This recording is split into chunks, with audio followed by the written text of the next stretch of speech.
Thank you. The lights on. All set right there? All right. We're going. Okay, great. Thank you. We're good. Oh, we're We're on. on air. We're already live, so. Wonderful. Okay, great. Well, good evening, everyone, and welcome to the August 26, 2021 Human Rights Commission meeting. First up is our roll call. So Nate, would you be so kind as to do our roll call? Yes. Commissioner Spreadberry, Present. Commissioner Sienna White, Present. Commissioner Welvert, Here. Commissioner Carlson. Well, Here. you're last, aren't you? I'm sorry. I'm just kind of going around. Chair Carlson, Commissioner Sanderson, Present. Commissioner Hubbard, Here. Commissioner Castillo, Present. and so we have Commissioner Haga, Commissioner Hughes, and then Commissioner Lisa White are all absent this evening. Okay, well, we have an agenda in front of us. Is there a motion to adopt the agenda? I'll make a motion to adopt the agenda. Is there a second? Second. Either Spreadberry or Third. third? We'll call the second as Spreadberry. Excellent. Okay. All those in favor signify by saying aye. Aye. Thank you. Our guest presentation tonight is Robin Francis, Director of Equity and Inclusion from the Eastern Carver County Schools.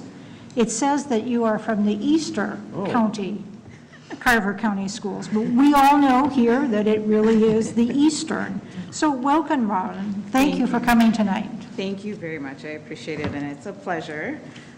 I have about probably more than 10 minutes, so I'm going to kind of go through as much as I can and then find a really good stopping point. So a little bit about me as we dig in. I'm fairly new to Eastern Carver County Schools. I've been there about 8 months now. I had a career in education. I started as a second grade teacher. I also was an assistant principal, a principal. I've been a special ed coordinator and done some other district leadership roles, but I feel like when I came here, this is kind of where I was meant to be. Just the way like the stars aligned for me, I just knew this is where I was supposed to be and ended up in the right space. People ask me regularly, well, why do you, I take a pretty long drive and why there? You were fine where you were. And for me, it's not about being comfortable in the work that I do. It's about being where the work is and being where the students are that need support. So that is why I'm here. That's kind of my why and my purpose behind my work. And that kind of drives the work we do at Eastern Carver County Schools. I start with some buckets, and these buckets are what I get asked regularly. Who are we as an equity department? We're a pretty new department. We're about 10 years old. 2 years old. Most departments have been around much longer. Where are we now? What are we doing now? What's going on? What's been happening? Like, how can you put it into bullets so you can give us information as a community? And then where are we going? Robin, what's your vision? What's your mission for the work? Where do you see us in 5 years? So those are some of the things that I'm going to try and walk us through today. Who are we as an equity department? One of the things I'm challenged by is that we are not an island by ourselves. We collaborate with every department in our district. And one of the departments we named is our culture and climate specialists, and they live under our special education department.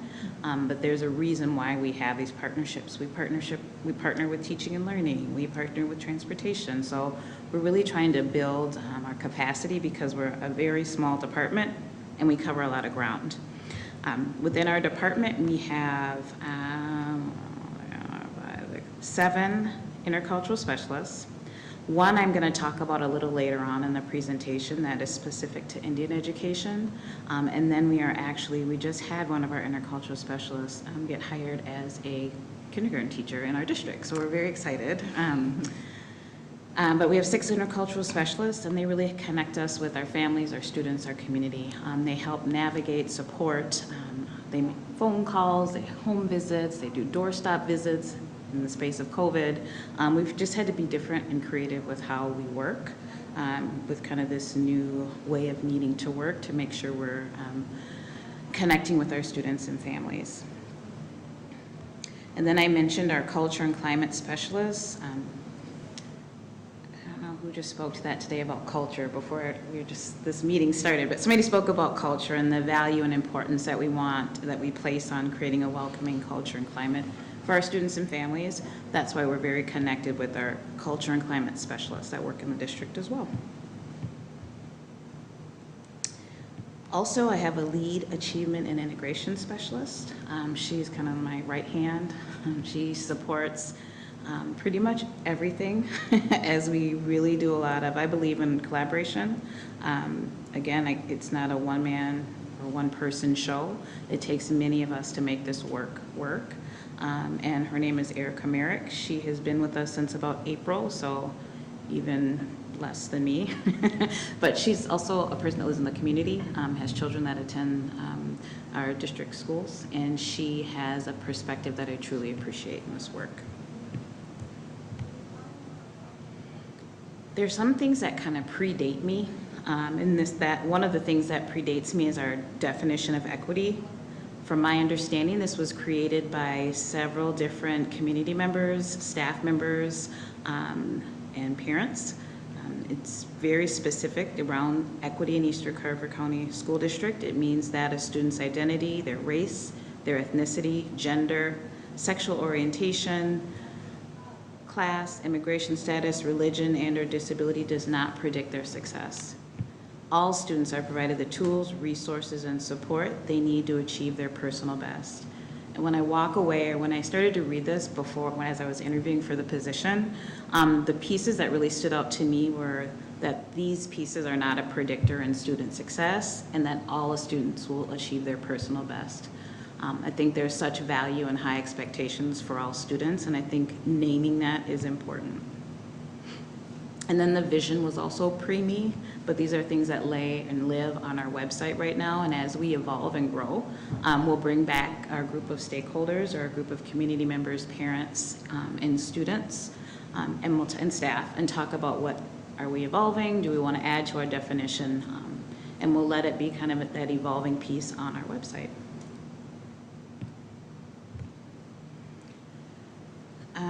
One of the first things I did was dug into our website. There were some pieces that were no longer happening. There were pieces that were happening but weren't updated.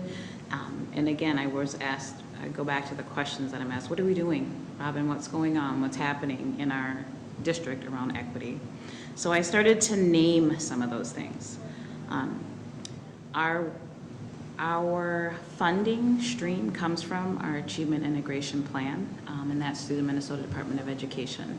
And that funding is based on enrollment. And with that funding, we have very specific dollars were allocated, and we have very specific requirements around that funding. So that's one of the things I wanted to name, so kind of walk through that budget at a previous school board meeting. We talked about strategic planning and making sure that we have equity-focused strategic planning. That's coming soon. We've done our Equity Advisory Council. We've evolved our Equity Advisory Council, and we've kind of stopped where we were. We've taken a ton of feedback from that council, and we've restructured it, so we now have student voice on it. So I think within the next few days here, we'll be closing out that application process, and then we'll be looking to bring forward our new Equity Advisory Council members. The previous members did an amazing job, gave great feedback, but as they shared, it was time to evolve and make sure we were not so far removed from what was going on at our school sites. Our Diversity in Books program, I'm going to talk about that in a little bit. I think that's a really important way to start connecting more with our community. And then I talked about kind of the hiring of Erica, and then the where we're going.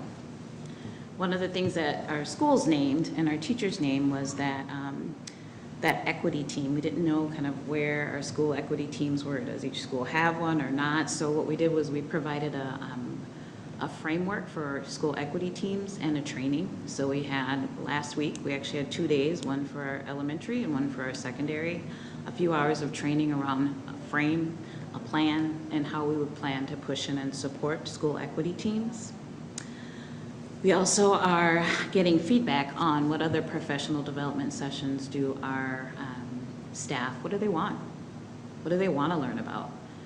And then we also have our foundational training, which every department will get. So not just our teaching staff, but our bus drivers, our nutrition services, all of our departments will get. And then we were just really thoughtful about our language. When we talk about equity in Eastern Carver County schools, if you notice in that, it's not, you guys can't see it? We can't see it. Are you using a PowerPoint? Yes. Oh, no, we're not. Flipping through. But we are listening. We're just fascinated. Sorry. Okay, let's see. It just says Kevin Wright on the screen. Yeah. I cannot be that. There it is. Oh, you can see it. Yes, Sorry. no worries. I'm like, you guys can't see what I'm talking about? So one of the things that we did when I came was we rebranded and we talked about elevating equity. Like, how do we help continue to have it be at the forefront of our discussions and kind of how we live and breathe? Our end goal is for my role to not need to be there. It just be a space and place where these things happen without it needing to be led by a specific department.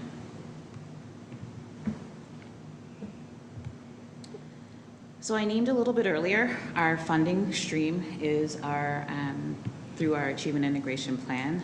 That plan has a budget attached, and again, that budget is based on enrollment, and we have to create goals within our plan to meet,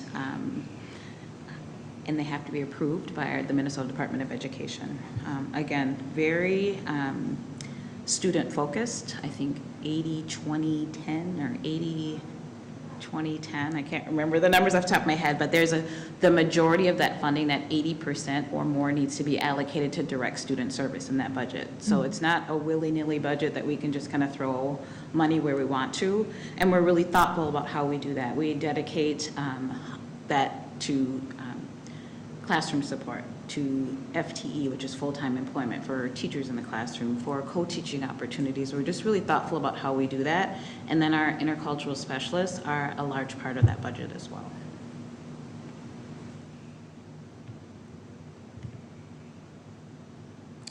Our diversity in books program has been kind of that work in progress that's just gotten greater and better and greater and better as we've gone. Julia Berry was one of our climate and culture specialists. She's now left the district to pursue another endeavor, but she kind of started this as a very small, like one school endeavor, and now it's grown into this greatness of partnering with Roar and them being a support and donating over $2,000 worth of books, which has been amazing. And then that kind of pushed other folks to donate, and so we got donations from our Special Olympics. Nick Cedergren from Special Olympics Minnesota ended up donating different books to our school sites. So that's what we did this summer. We put books in baskets, we made book labels, and we put them together. So the purpose and intention behind that diversity in books program is for us to have books that look like the children in our school sites and have readers come and read. So I'm thinking when I'm asked maybe later today, how do we do some of that partnering? That would be kind of the one step I can say with some immediacy. And there's another idea that Kaylee shared with me a little bit earlier today.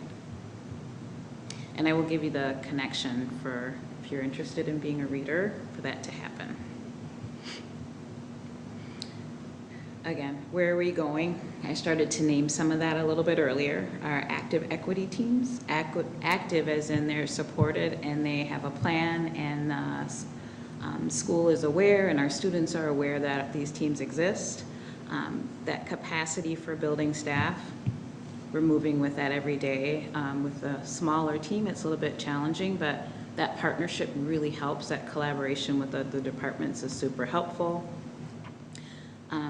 And the piece that I feel is if we've missed for a little while is the opportunity to elevate student voice. Lots of students, I talk to students regularly and text regularly, so there's lots of things that they want to say, but how do we elevate their voice and what does that look like?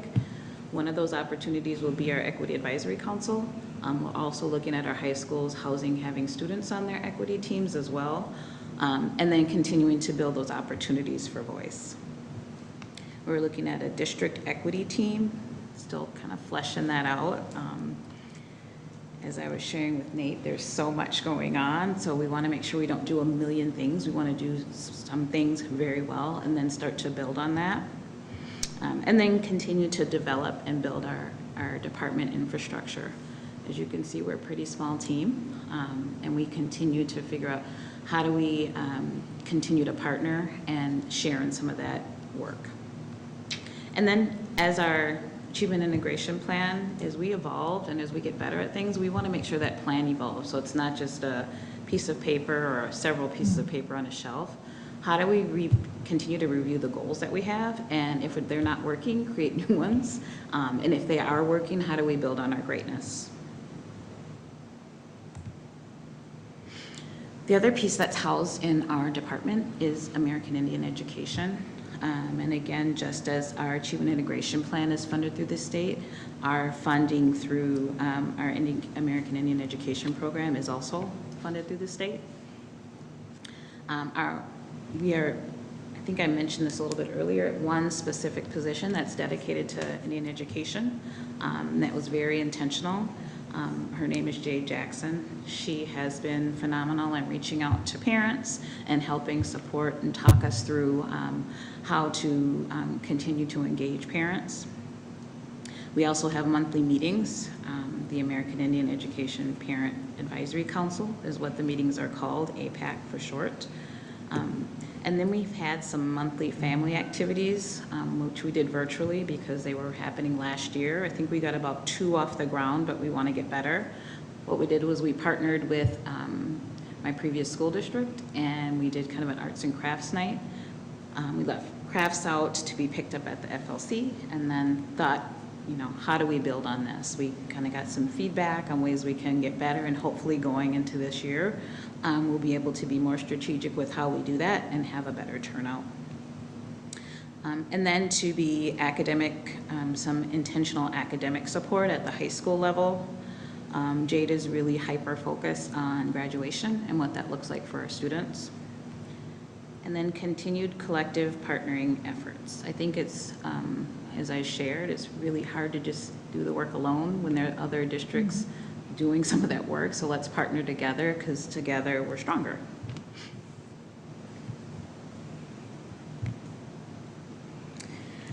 So now I can breathe. Questions, ideas. I know one of the things Nate shared was how can we partner? What are some things we can do together? The one thing I can think of is naming that diversity in books opportunity, and also Kaylee Haga mentioned some partnering with our American Indian Parent Advisory Council. How do we do some more partnering with the community? So. Well, thank you for being here tonight. Sure. I actually thought you were kind of driving us to hear you and focus on your words without your PowerPoint. So I was intently listening. Magician, yeah, that's what I was doing, And yeah. that's what you were doing.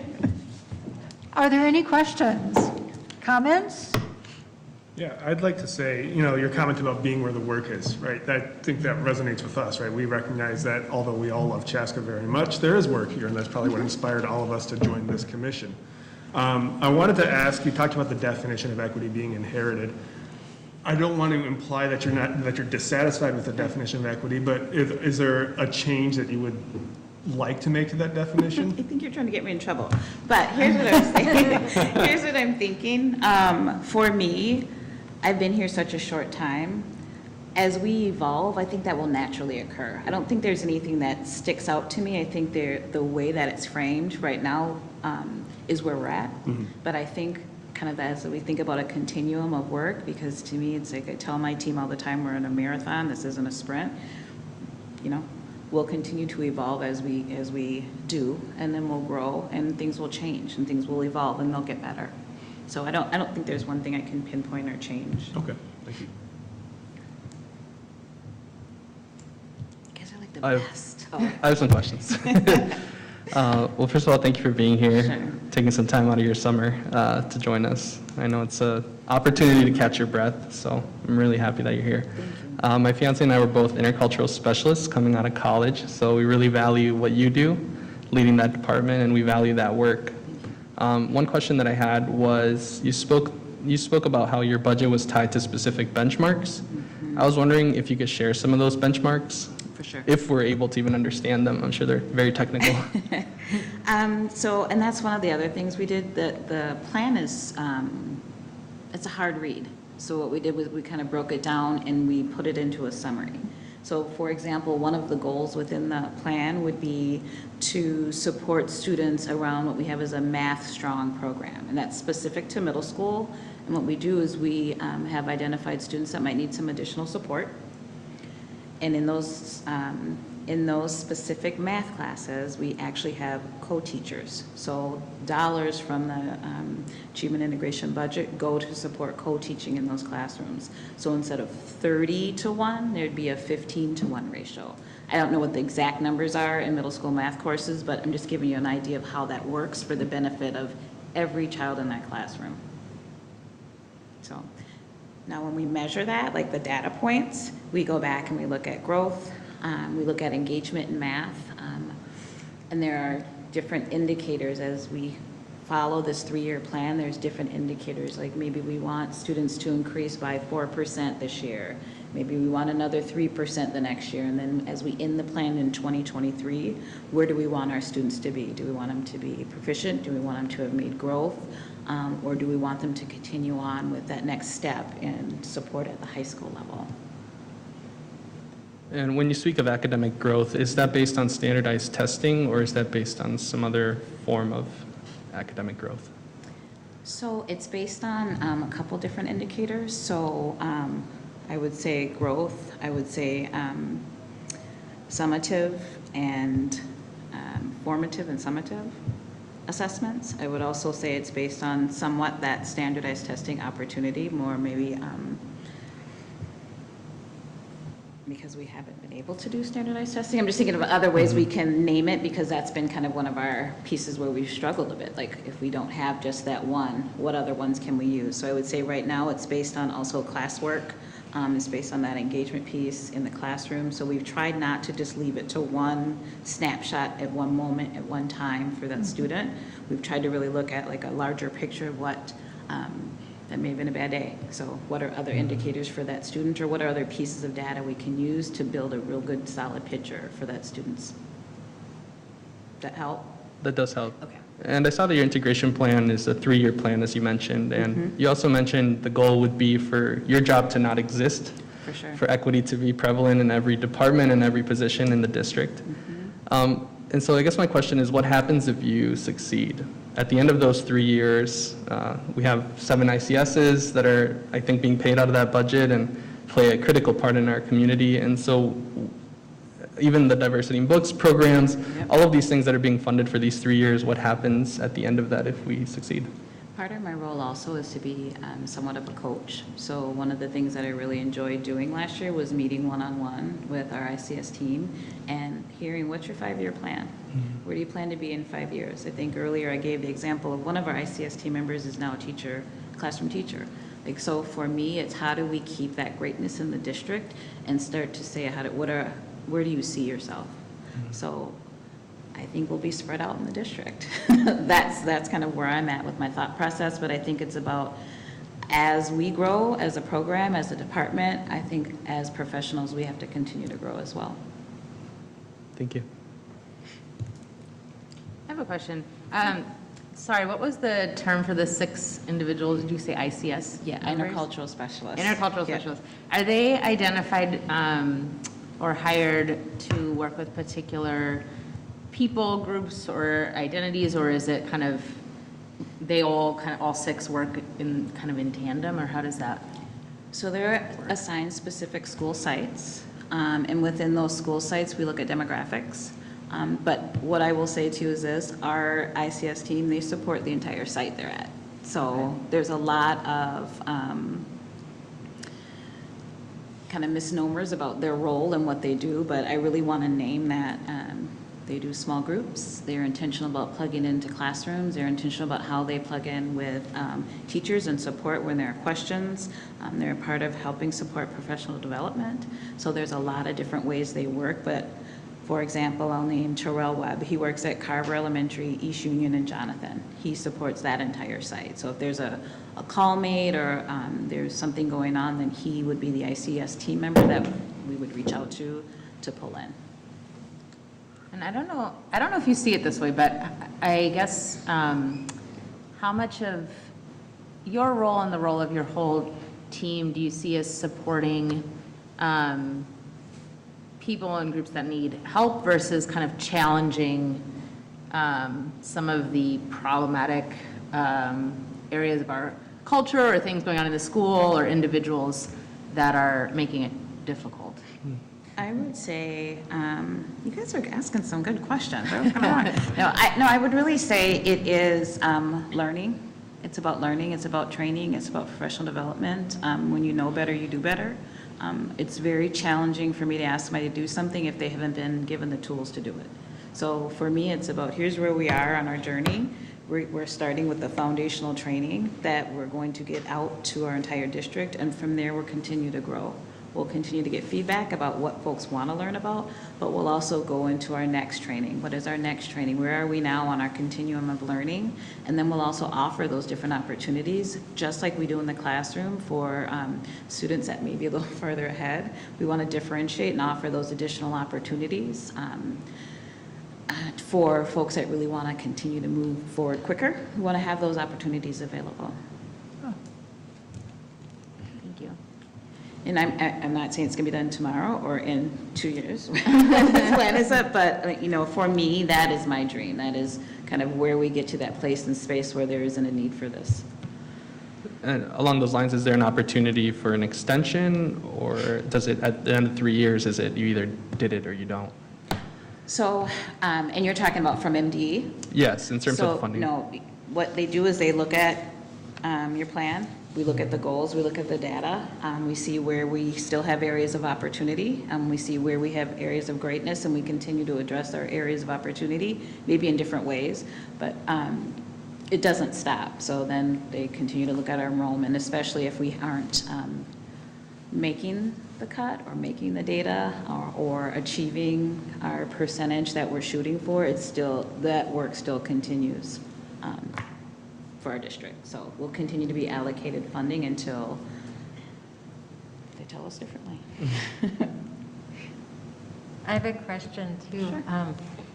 After last year, where there was a whole lot of distance learning and a whole lot of changes for everyone, I'm sure that pointed out some different areas that were not equitable for different people in the community. Has that changed some of your goals or reprioritized things? So I think you hit the nail right on the head. As we looked at areas of opportunity for us, we're really thinking of, we've reached out to MDE to look at rewriting some of our goals to go back and have more of an intentional focus on some of the areas of opportunity. I talked to other equity leaders across the state, and that is some of the things that, there are some glaring disparities. How do we address those? We're not going to fix it tomorrow, but how do we get on that road to start?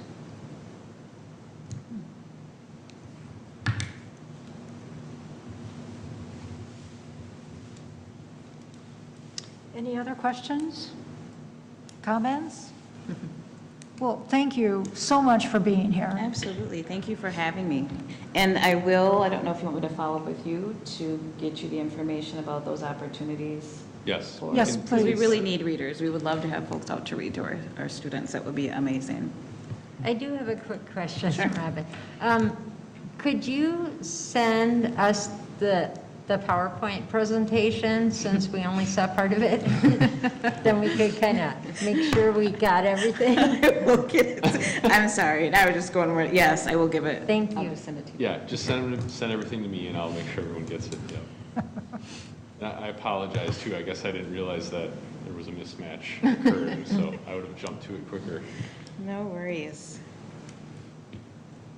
All right. Thank you. Thank you. Thank you. You. With your permission, fellow commissioners, I'd like to deviate a little bit from our agenda because the clock is ticking, and that tells me that Eder will be leaving us very shortly. And so you received a copy of his resignation, all for really good reasons, moving, marrying, but that doesn't mean that we won't miss you. And I just wanted to take this time to say thank you for your commitment, your participation on our Empathetic Response Committee.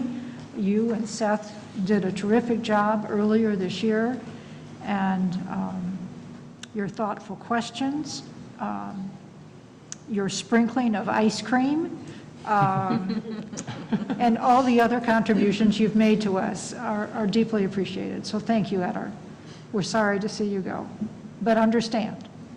Thank you. And I think my letter says it, but I want to say it out loud that it's been a really great privilege to be here with all of you. I think a lot of people look down on small groups like these sometimes, like the student council or the homeowners association or the little city commission. But really what we have here is the ears of the leaders of the city, and that's a great privilege that we have. An opportunity to acknowledge all of the great things in our city, and also an opportunity to challenge things that we believe are wrong.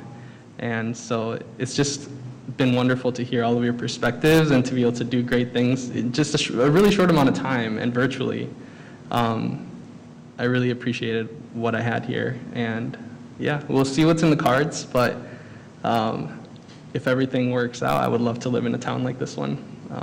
And so we'll see each other around. Excellent. Thank you again. Thank you. Congrats on your wedding and move to. Thank you. Okay. With that, have you all had a chance to look at the meeting minutes of July 22nd? And knowing that you did, were there any corrections, deletions, changes that need to be made?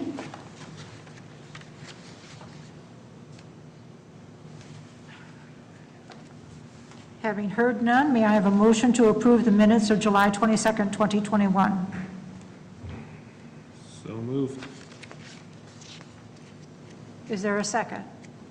I'll second. Thank you. All those in favor signify by saying aye. Aye. Thank you. All opposed? Ayes carry. So that leaves us to the treasurer's report. Nate, that's you. Yes, let's see. On.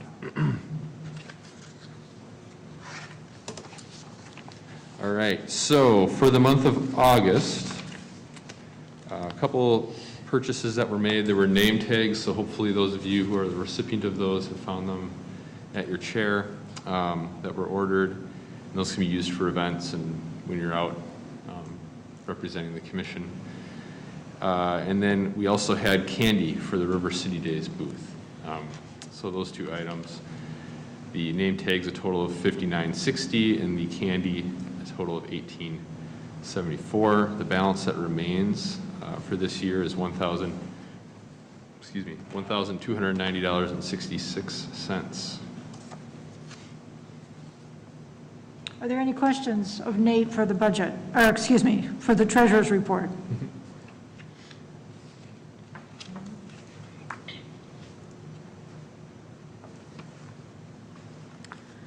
Having heard none, may I have a motion to approve the treasurer's report? I'll make a motion to approve the treasurer's report. Thank you. There's a second? I'll second, yes. Thank you very much. All those in favor signify by saying aye. Aye. Thank you. Next up comes exciting news about our committees. And first up is River City Days. And I see, Nate, you're going to be reporting on River City Days and the event, and a suggestion to restock our swag. Yes. So I was not at River City Days this year. As you all know, I was on vacation, but I've come to learn that the swag flew off the shelves this year, so we are plumb out, and we need to restock. Chair Carlson suggested to me that we look into what it would take to restock the fans because they are a popular item, and given the time of year, I think we suspect would continue to be a popular item, so they're a draw. And then the pens as well, because they're a useful item to give away, and people seem to appreciate that as well. So you see attached to the staff report are some cost estimates or some quotes for the per item charge. These are 65 cents per unit if we were to go with 500 of those, which is what we ordered last time. And then the fans would be, depending on what we do, you can see it for 150, it's $275 a unit. For 250, it's $231 a unit. For 500, $2.09 a unit. So it gets cheaper as you go further, but obviously we only have so much budget to give. I think last time we ordered 250 of the fans, but I did include in the packet the invoice from the previous purchase, and as you can see, the unit cost has increased from last time, unfortunately. Did we order fans each year, or did we have leftovers from? So far, we've only ordered fans once. Okay. And the 250, I think, got us through 2 River City Day. No, just one. Right. Yeah, that's right, because we ordered them and they arrived Late. like the week after River City Days the first Right, time. and then last year was COVID, so we didn't Yeah. have River Right. City Days. But we had fans one other year, I think, so we must have gone through the first order could of be. them. Yeah, the invoice says it's July 18, so if we missed it in 18, we still had River City Days in 19, but not 20. So- Right, That's true, yep. So maybe we did have them for 2. maybe.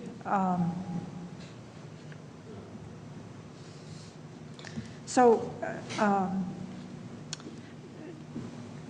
in a later report from the committee, from the Budget Committee, you'll hear that it's our goal to spend our money this year in order to request additional funding from City Council. And so the idea, actually, it was Lisa White, who worked River City Days with, with all of us, I guess, who said, let's order this year, so we have it and so we don't need to worry about it for next year. I think it's an excellent idea. The question is, I guess, would be, do you think fans are still a good idea? And do you think pens are still good? And if so, shall we order or ask Nate to order them now? I think the fans, when we've had them, have been a great draw to our booth. And that has led to some great conversations with people in the community.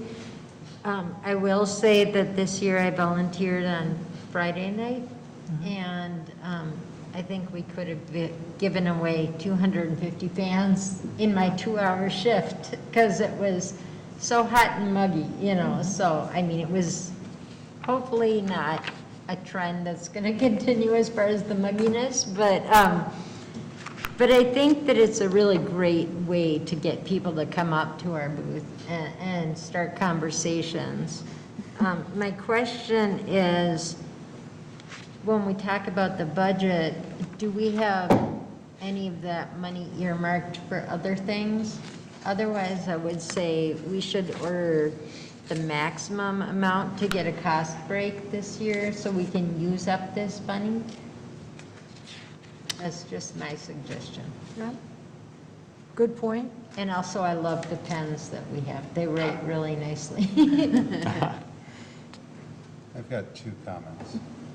I apologize for missing the budget meeting. But if you look at the invoice he gave us plus the new cost of the fans, it'll be about $645 for the same amount of fans, assuming it's $2.31 per fan, and previous year is $1.10, if I read it correctly.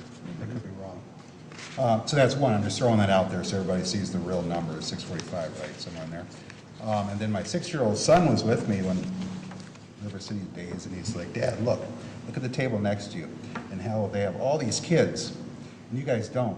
You need to do something for the kids so they come to you instead of the table next to you.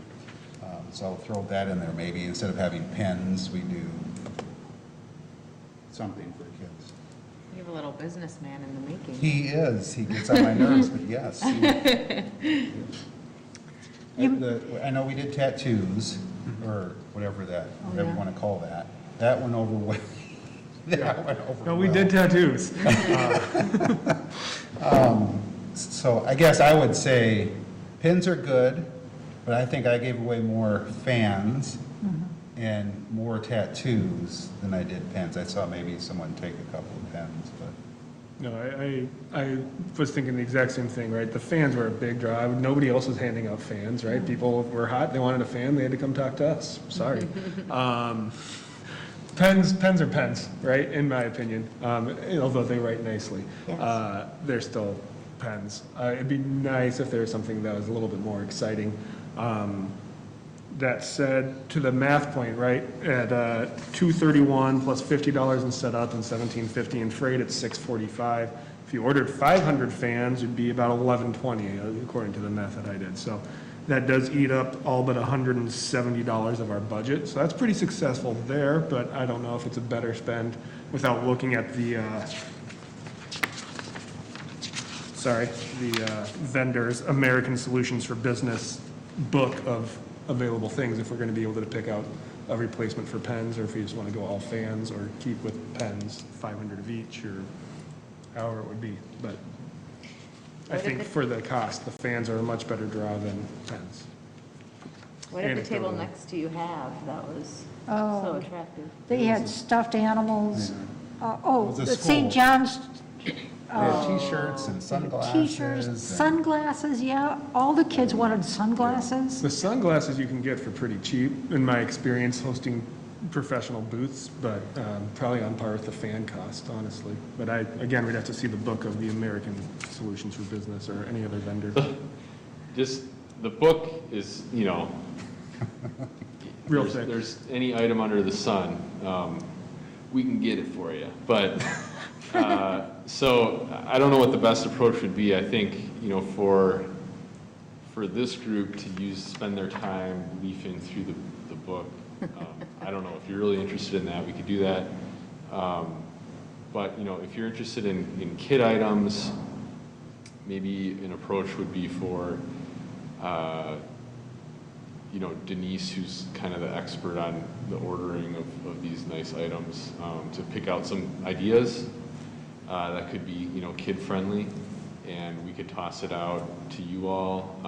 Another, I guess, as I'm talking that through, one thing we could do tonight would be for the group to say, well, we want to spend up to whatever the amount is, and we know we want to order at least 250 of the fans, just throwing something out, and the remainder would go towards the kid item, and then we could maybe use the River City Days Committee to evaluate the kid-friendly options and go from there. So that, different ways to go and slice and dice that, but we'll take your, staff would obviously take your direction on how you want to proceed.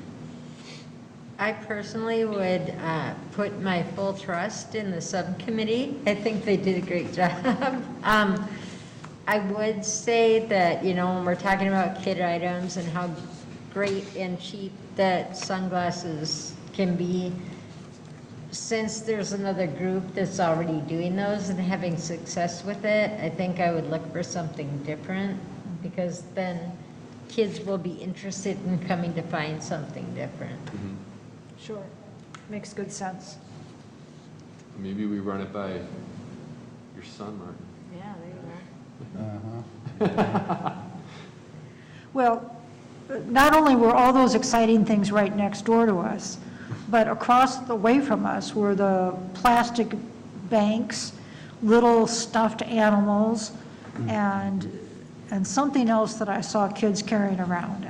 And for the life of me, I couldn't figure out how we could get the kids from across the way and the kids and families from next to us to our booth that we're offering pens and Smartie candy, is that? Yeah. Well, whatever. Yes. Yep. Yep. I think for next year, we have to do something that gets people engaged. Yeah. We saw the booths around us, whether it's some sort of game or, I don't know, clown, I don't know, anything that brings them to us, kind of get them engaged. No problem. A secondary consideration, though, is who are we trying to engage? I mean, I love kids, and the kids bring their parents, but I don't necessarily want to have a conversation about human rights with a 7-year-old. I can do that at home. But I think that getting the kids over brings the adults. Yes, I agree. And I think, there's a lot of times you say hi to someone, it's like, oh, that's human rights, and I'm gonna keep on going, have nothing for me, but do we have something for them? At least for them to get to know us, I think is important. So for me, I just think that anything that makes it fun, we're standing there anyway for 8 hours, so what gets it, what's gonna make it fun for us and for them and gets them involved? Unless we share with their light bulbs. With the city council's light bulbs. That might help. I think Nate's suggestion about authorizing at least $1 spend, whether it's 250 fans plus X amount additional or whatever it is, I think that makes a lot of sense if we're not going to get to a resolution about what we should be buying. But I do think the fans were pretty successful, so I would endorse those for another run back. I agree. So could we put that into a form of a motion? Before we do, can you just jump ahead a little and tell us if we have any money earmarked for something else this year in our budget? Possibly. Yeah, we don't have anything earmarked as of now, but I do think Correct. we have a couple items next on the agenda that could cause you to maybe make a decision. We talk about those before we decide on a dollar amount to approve? I don't believe it's necessary. Do we want to reserve any for surprise expenses? I mean, I don't want to say, let's spend $1,290.66 on giveaways if we're going to need $150 later on this year. That would be your decision to make. But I know we want to. I don't think it's imperative that you get the number right down to zero, and that, you don't need to feel like you need to go and buy a bunch of giveaways that you wouldn't have otherwise, just because your goal is to get your budget down to zero. If you feel like you want to sort of reserve something, because something, if something comes up that you want to be supporting, I think that's perfectly reasonable. I guess I would say my proposal would be to order the same number of fans, and that leaves us a couple $100 of wiggle room, and if we want to buy more swag in the next couple months, we can do that if we decide on something else. I think so. What did you say, 600?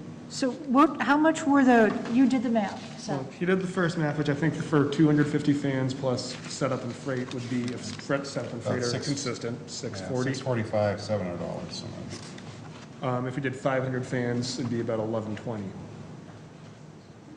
Right. We could say we've earmarked $1120 for River City Days giveaways, which would leave us $170 in the budget, and we could either buy 500 fans, 250 fans, and whatever else we want with the balance, or any way the subcommittee feels appropriate, if you're going to put your full faith and trust in that group.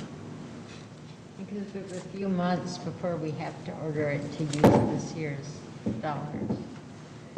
Or we could authorize 250 fans now and pick something else, we could propose something else at the next meeting, which I think might be a good middle ground. I think that's an excellent middle ground. And would you like to propose that? I would move to authorize the expenditure of 250 fans, whatever that final total comes to, around $645 approximately, and reserve the right for the River City Day Subcommittee to propose, and making a multiple-party proposal, I know, to propose a secondary expenditure at next month's meeting. Having heard that motion, is there a second? I'll second. Excellent. Any further questions or discussion? All those in favor signify by saying aye. Aye. Opposed? Great.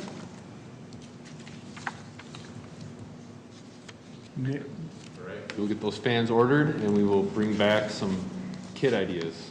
Great, yeah, I don't want to task you with, getting a couple ideas in front of us. I found the American promo website, I found sunglasses for $1.55 for 144 of them, so Yeah. it's certainly doable, but does the RCD committee, I'm nominating Lisa to do this as well, want to try and come up with a couple proposals and to discuss next month, or do we want to task that to somebody else? No, we can do it, okay. I think Lisa is a great person to take a look at those things for us. Great, yeah, we'll get to that. MLK. We had a meeting August 11th, and just kind of keep plugging along, talking about different ideas and brainstorming. We did discuss the budget and how much we're going to budget for this, and that is dependent on, we looked at what have we spent in the past, and we didn't have the numbers at the meeting, so we were kind of guesstimating. I understand that we've gotten those numbers now, so that will make things a little easier. But one of the things that we did have for an action item is to get some cost estimates about the different vendors that provide food and coffee. And so, Sienna, did you get in touch with Red Bench about that? Yeah, so I have been in touch with them, and I'm still waiting to get a response for how much that will cost for those. Okay, and then Sarah talked to El Paisano. Yes, and they said that they could do great wonders with $100. Okay. So, nothing firm, but certainly no, $100. Okay, They and I are- know they were less expensive than Yeah. Red Bench. I was just going to offer up, I think it was last time we met in person for the MLK celebration, I ended up getting tasked with coordinating with El Paisano, and they're very reasonably priced. So $100 is going to fill a lot of tummies. Red Bench, Sienna, just so you know, I know Andy very well, the baker, the owner. So if you need any help, I do know his family had been out of town for a trip or something like that. So that might be part of why you haven't heard back. But if you're not hearing back, let me know and I can arm wrestle him pretty easily. So. All right, thank you. And then I was supposed to talk to Dunn Brothers Coffee. I did talk with Mike last week and discussed with him that they had mentioned because of the growth of this event that he would not be able to just donate the coffee. He would charge some small fee. So I went back and asked him what he anticipated for a fee for 150 cups of coffee. And much to my delight, he said, "Oh, I can do that, no charge, So he was really happy to support this community celebration and everything. And so Dunn Brothers can get us our coffee at no expense this year. So that's a great savings. Can I ask a question? How many people usually attend? It's grown each year. Our first year was about 50, and it grew about 40 or 50 each year after that. And then last year was all online. Oh. So, Yeah, I would say that the last time we did it in person, 2019, we were somewhere in the neighborhood of 350. I mean, we filled it up. So it's a little hard to know, because I think before that, Jen's right, we started out pretty small, it was about 50-ish. I think the next year was in the 150-ish range, and then it just went boom. And then 2020 being online, we had participation or viewership, right? Because we did a live viewing or live premiere, I think we called it, or something like that. And I think the number that was watching that live premiere was somewhere in the I don't remember exactly, 200-ish to 300 range. What does that mean for, hopefully we're doing an in-person one, that's our plan right now, for 2022. I think it's a little bit hard to know for sure, but I do think it'd be reasonable to expect somewhere in the 300 range. Yeah. So is that for the coffee, is that pretty typical that only half the people would drink coffee? We also have water and juice as alternatives. And so, the difficult part about projecting a budget for 2022 is to say, okay, do we add hot water for tea? I mean, there's all sorts of options that we could add to, but yeah, we just grabbed a number of 150 people would drink coffee. in previous years, we've gotten 1 Cambro of coffee, and in the earlier years, we had lots of leftovers. We only had a little bit left in 2020.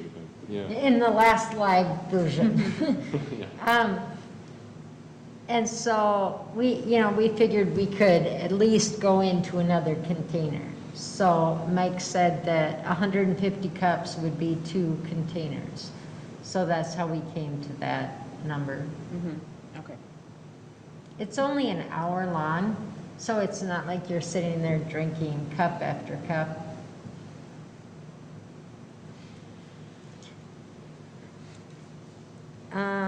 I don't really have much else to report except that we did talk about some themes that our keynote speaker could maybe touch on, and those are listed in this report. He had asked us for some ideas about if we thought something was important to touch on. So I've sent those to him. I have not heard back from him yet. And then the other thing I was going to touch on is number 4. Our first year of this event, we did have like coloring sheets and activity sheets, something for the younger participants to do while the speakers were going on and stuff. 4-year-olds might not be as engaged with the keynote speaker, and so it's nice to offer something for them to, keep them occupied. So I had just mentioned, I think that would be great if we could get some activity back to put at the tables for the kids to do. And then what we had talked about at our subcommittee meeting was maybe we could partner with like the art students at the schools and have them create some kinds of coloring sheets about like what, what does Dr. King mean to them, or what's his dream or something. And then we could just make photocopies of it for kids to color. So that was just an idea that we came up with this time. Do you guys have anything to add that we talked about? Only that we were unable to have Parks and Recreation with us at that meeting, and Robin Gordon Francis wasn't able to join us either. So we pretty much agreed that contacts with the school would happen after Labor Day, after school got started. And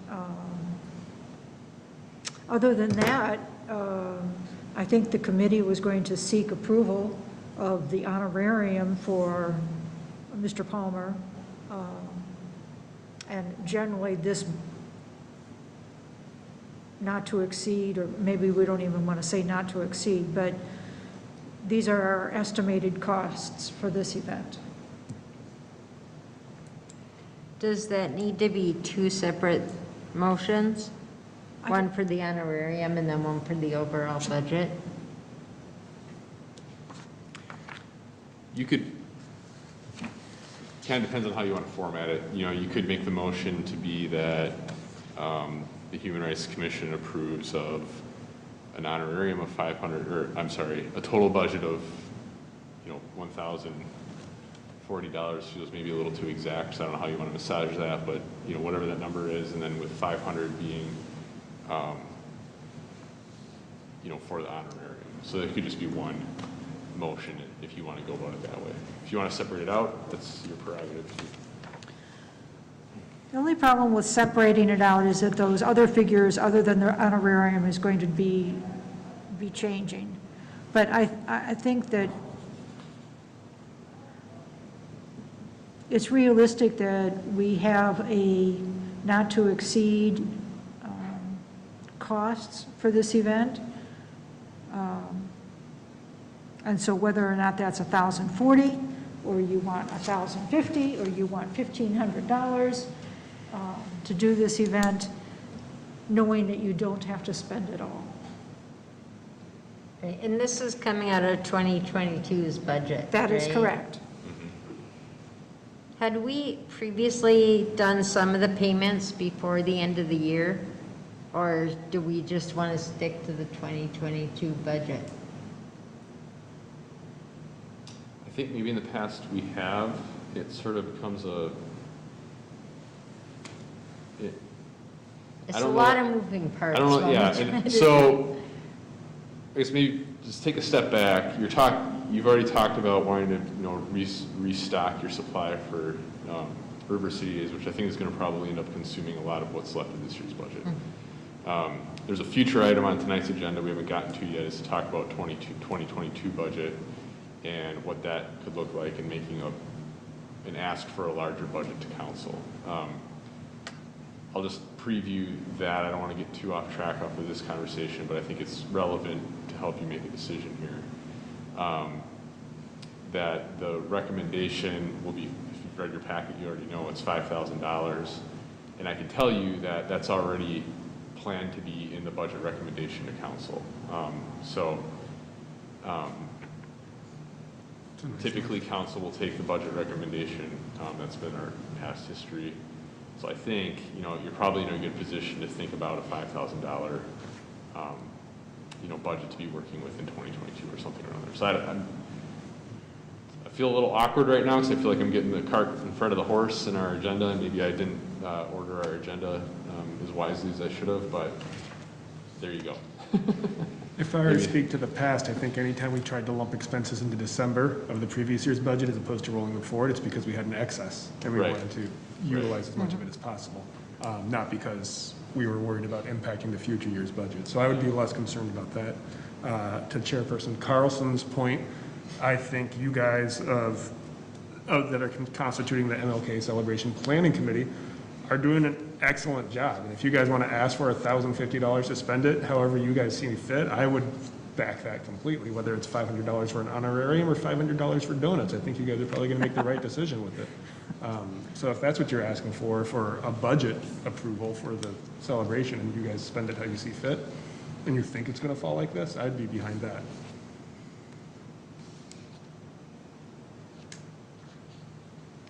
Sienna, Jennifer, would you be satisfied with that recommendation?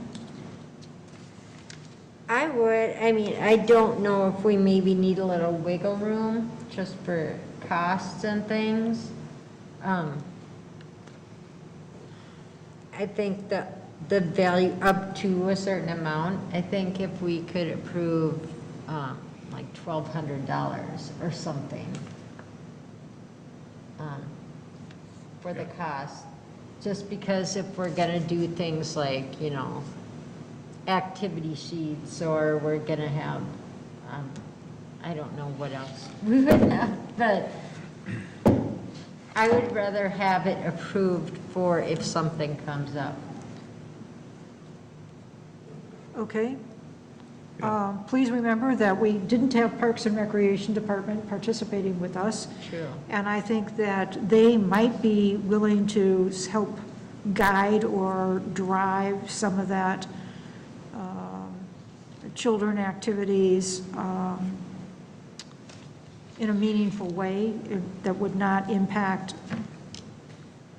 us going out and buying colored pencils. So I like the idea that Seth has suggested, that the commission vote for up to a dollar amount, and how the committee chooses to spend it, know that they'll be good stewards of the money and will spend it appropriately. Along with Nate, I don't want to put the cart before the horse, and I shouldn't be looking at page 14 when we're on page 13, but I do see that in the proposed budget, they asked for a budget recommendation allocating $1,100 to MLK. Maybe that's an amount that we start with, and if we need to come back and ask for more, that's a secondary conversation. I think that sounds quite reasonable.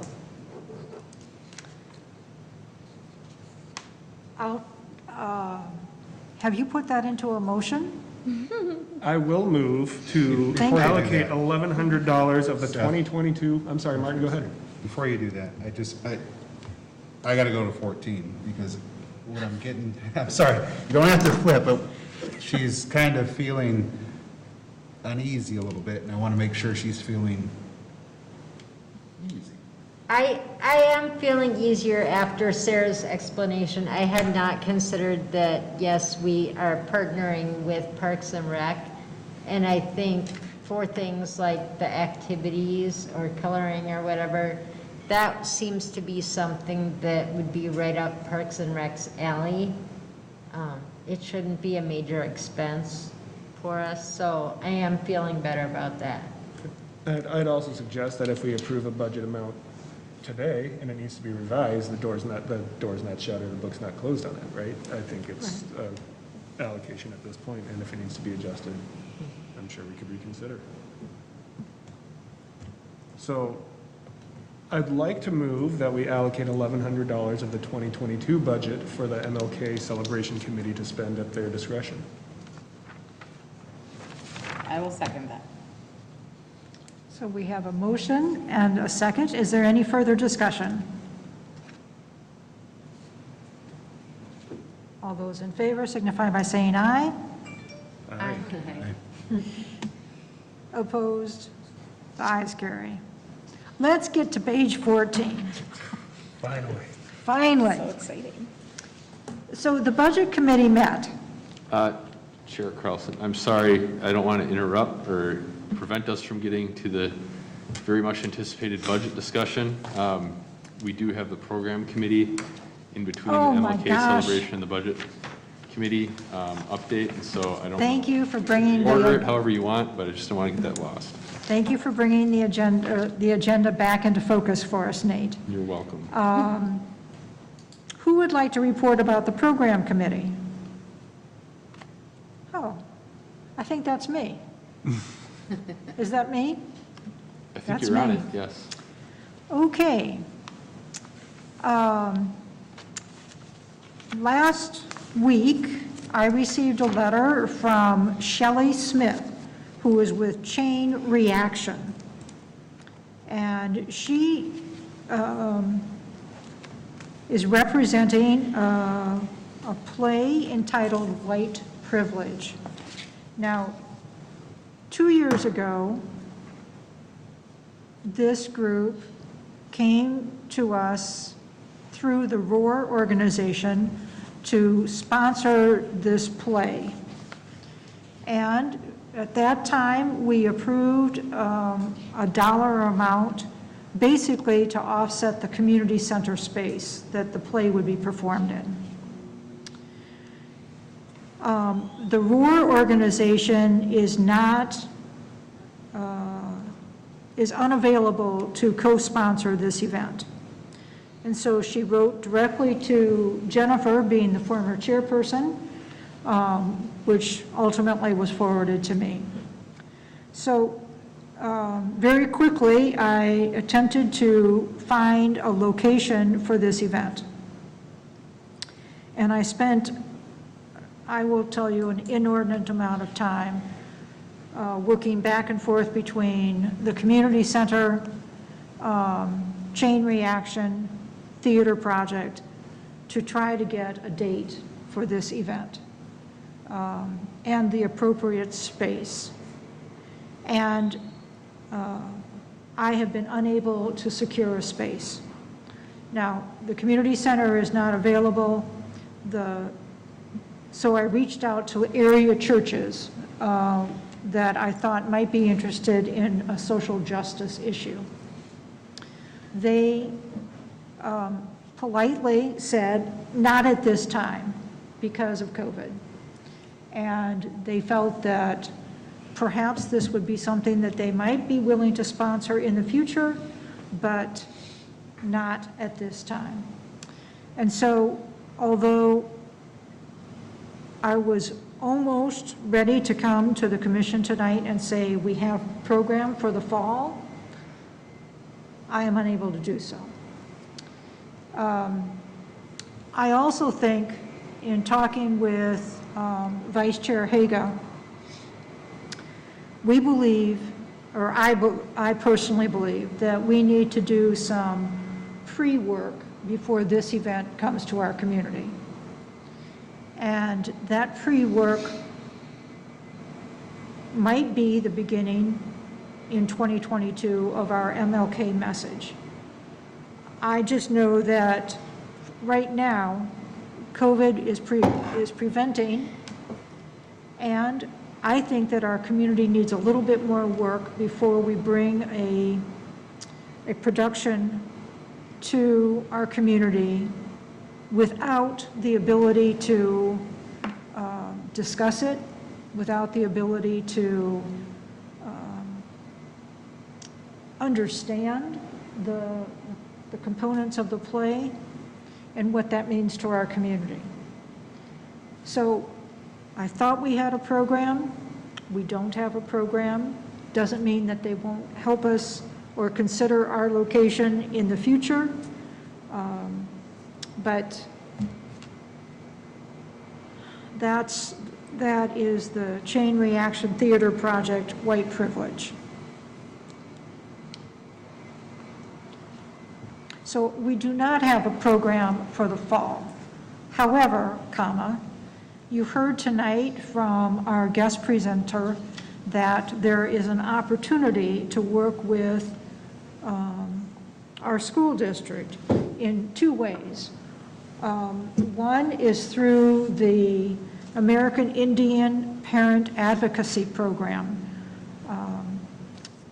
I believe, if I remember our calendar committee, October or November is when we honor our Native and populations.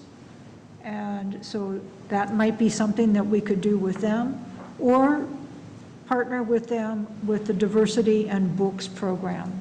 So I think that there's still an opportunity for us to have a fall program. Obviously, I'm not prepared to recommend that we do either of those events at this time, but hopefully in September, we can come back and talk about something like that.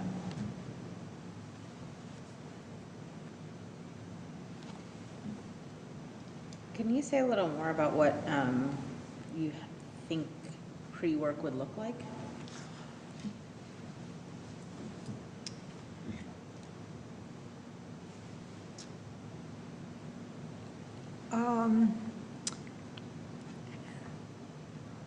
When we talk about white privilege, I think of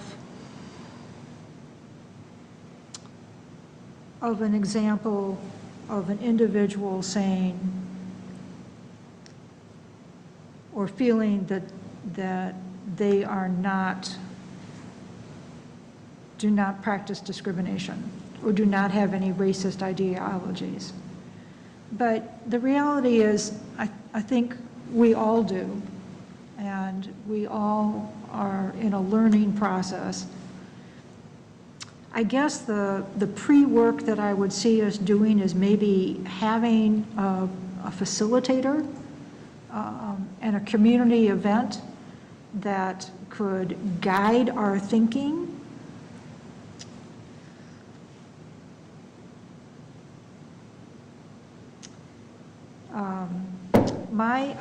My experience these days has been, I've been attending coursework through the University of Minnesota on diversity, and I believe that this is a subject that many could interpret as this is a great opportunity for us to learn in Chaska, but many could also say, what are those Human Rights Commission people doing?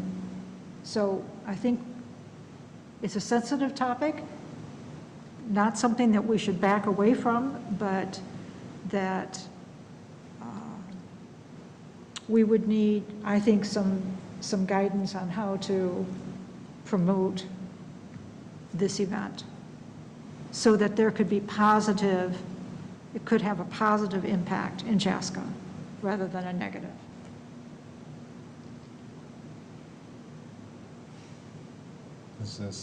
Does this play about what white privilege is the title? Is that what it talks about? Is that Yes. what they're acting, that's what they're putting on? Yes.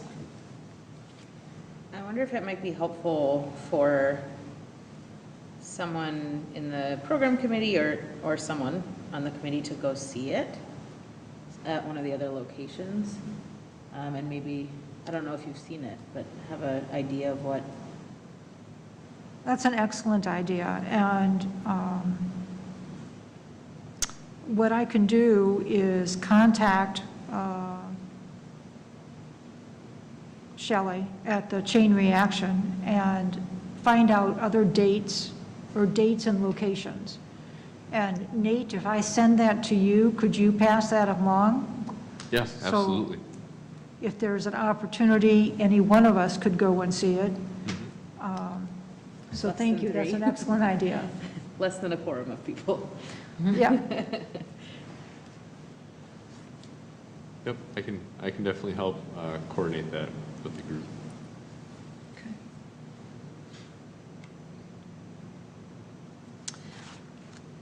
Now we get to Budget Committee? Yes, now we get to Budget Committee. Page 14. Page 14. So the Budget Committee met and took a look at our expenses from the past years, and knowing that we want to do 3 things for sure next year. The MLK Community Celebration. We know that we could do the Pride Picnic for $500 because that's what we did this year. But gosh, wouldn't it be better or greater if we had a little bit more money? And the answer is yes, I think we could do a lot more. Green Card Voices, we've talked about this. I went to the Rotary Organization of Chaska and asked for their sponsorship. I touched base with the president of the Chaska Rotary last Friday before the Budget Committee met. They were unable to give me a definitive answer, but said it's a very strong possibility. So you see $1,800 there. I did ask for $1,000 from them. A fall activity, I don't know what that would be, but I thought if we could plan or budget that, $500. We have $600 for administrative, so new T-shirts, new nameplates, new miscellaneous, whatever. And so you see that we've come up with a budget proposed budget of $5,000 as an ask. And Nate has put it together into a request to the city council to approve a dollar amount of $5,000. Now, if city council comes back and says, oh, well, wait, that's too much, then we know that we can get by with $2,000. We know that maybe they'll come down to $4,000, whatever. It's on the books. I think if I just have to strike all my last comments, I think Nate just said that this recommendation is going forward for a total amount of $5,000 for 2022. In which case, some of the questions that we've talked about tonight may be addressed with additional funds. And I'd like to point out that back to the MLK event, that Jennifer and myself are working on, well, we're thinking, we haven't started working yet, but we're thinking of other ways that we can ask for partners in our community. And so hopefully we'll bring that back to you also in September. Nate, do you want to add anything to the budget committee report? No, I think you covered it perfectly well. If the commission wants, you can make a motion to approve the proposed budget. I don't know if anyone has any questions or anything that you want to discuss about it. Well, that was my question, because you had said that this is going to be recommended to city council. So does that still require a motion, or is this just going to be presented anyway? Yeah, I think, so the way that the budget process works, and I'm way oversimplifying this, but, Matt, as the city administrator, puts together a recommended budget to the council, and there's a whole lot of discussion that goes on with work sessions and, council meetings and all that kind of stuff. But those discussions kind of go into Matt putting together his recommendation to council, and council takes that up. I think it's always their first meeting in December to approve the budget. And so what this would do by you all taking, Matt, I've already talked to Matt about what we were talking about tonight, because I wanted to be in alignment with his thinking as much as possible. And he let me know, 5,000 numbers in my head, I've already plugged it in there, that's the intention. So I think for you all, if you want to take a vote and make a motion, it's a strong signal that there's alignment between you as a commission and Matt's recommendation. At the end of the day, council gets to make that decision. But the $5,000 in the scope of what the city's budget is, I doubt they're going to be haggling over, is it 2 or 5 or 3 or something like that. If they're worried about that, they've got bigger fish to fry at the end of the day. So that's just kind of Nate's pragmatism coming into the conversation, I guess. But yeah, but I do think a vote, and I think making a motion, taking a vote, is a strong signal that there's alignment in Matt's recommendation and what you all believe you need to carry out the work that you're doing. And again, I think there's strong rationale behind that too, because the work you're doing is in alignment with the strategic plan that you all worked with council on and they approved, and so that's continuing to move forward together, I think is all part of this. Well, I think that as this commission has really moved to this subcommittee model and been able to take on other projects, and we've seen growth in some of the events we have each year, I think it's really justified in asking for this amount of money, seeing as what we have planned for it. So I would make a motion to have the city council approve the proposed budget request for consideration for 2022. Second. Motion made and seconded. Is there any discussion?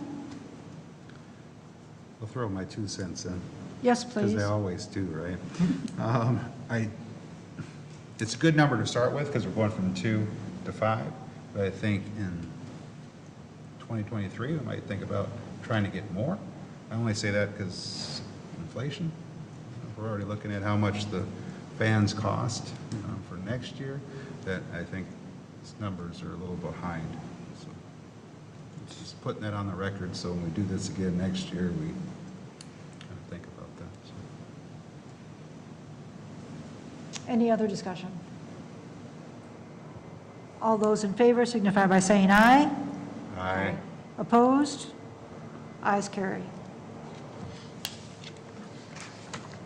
Webpage Committee. Hannah, do you want to talk about the webpage? Sure. We met, Yes.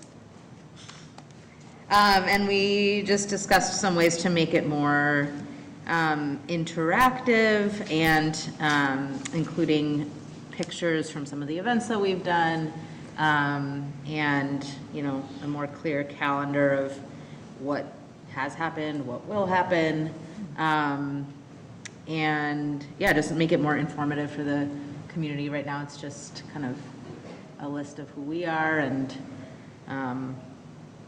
we have, I think, the proposed calendar that you had drafted, Sarah, at the beginning of the year, with the different celebration months and days throughout the year, but there's not a lot about what we're actually doing. So Kevin is working on that, and we are looking at some other commissions from other cities and their pages and see what they look like, and see if there's something we can, that we like, that we can implement as well. That's it. Nate's picture still isn't there anymore. My picture's been taken down. It's been down, yep. Any questions for the webpage? If you see a good webpage and you like their ideas, please send them to us so that we can incorporate them into our new look on the webpage.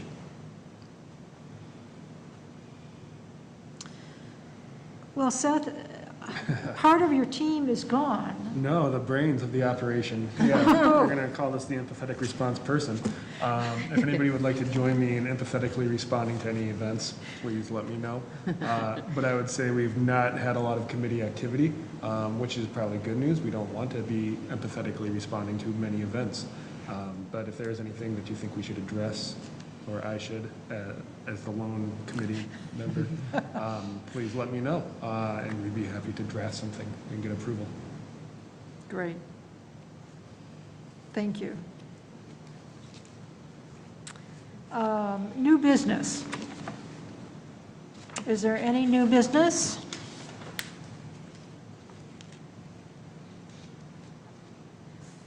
Two things that I would share with you is, as a community, there's going to be a backpack giveaway being in conjunction with Westwood Community Church on August 28th. The project Community Connect, which is a great program that's held at Canterbury each year, sadly has been canceled due to COVID-related concerns. And the Steiner Kelting Crisis Residence, which is a community-based provider of mental health, opens September 8th. And they'll have the ability to provide on-site, inpatient mental health services for folks here in Chaska. Well, yeah, for folks here in Chaska. So that's my kind of newsy items that I wanted to share with you. Does anybody have anything else? School starts 9/7. The 7th. the 7th. Okay. Anything else? Martin? Hannah, have you selected the paint color yet? No. Okay, so this is we're not painting Hannah's living room this month then. No. Okay. Just to give you a background, in doing web work or Zoom work, we saw that there's some color selection going on behind Hannah when she's on Zoom. And so we all offered to paint, but, We're still unhappy with all the choices, so we'll, okay. yeah. Good deal. Jennifer, do you have anything? Not tonight. Sienna? I do not. Seth? Thank you, Commissioner. Great. Well, then, our next meeting, September 23rd, here in this room, unless things should change, and we sincerely hope they do not.